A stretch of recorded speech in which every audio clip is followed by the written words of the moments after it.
मैं आपको एक अस्पताल के भूत की सच्ची कहानी बताऊंगा। अंधेरे का वार्ड। रवि की आंखें भारी थीं, पर नींद कोसों दूर थी। सरकारी अस्पताल का वह वार्ड जहां वह भर्ती था, अजीब सी ठंडक से भरा था।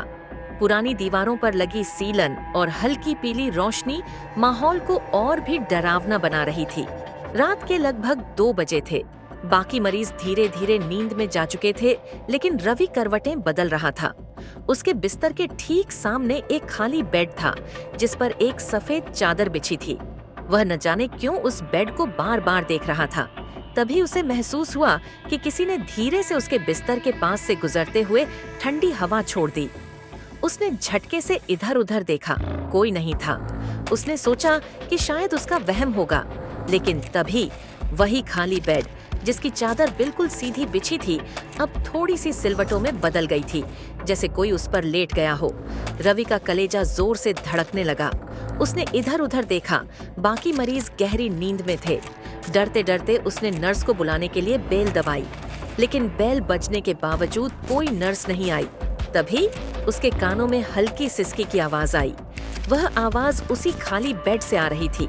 अब तो उसका खून जैसे जमने लगा। उसने धीरे से रजाई ऊपर तक खींच ली और आंखें बंद कर ली। कुछ पल बीते ही थे कि अचानक किसी ने उसके पैरों को हल्के से छुआ।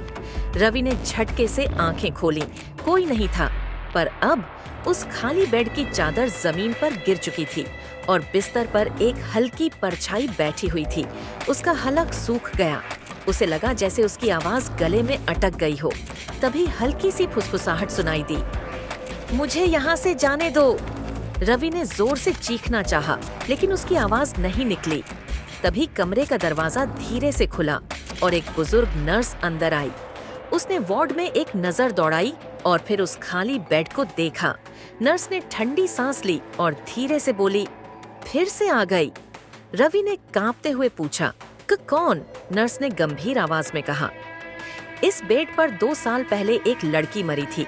उसकी आत्मा अब भी यहाँ भटकती है, कभी कभी मदद मांगती है, पर जो उसकी बात सुनता है वो भी बीमार पड़ जाता है।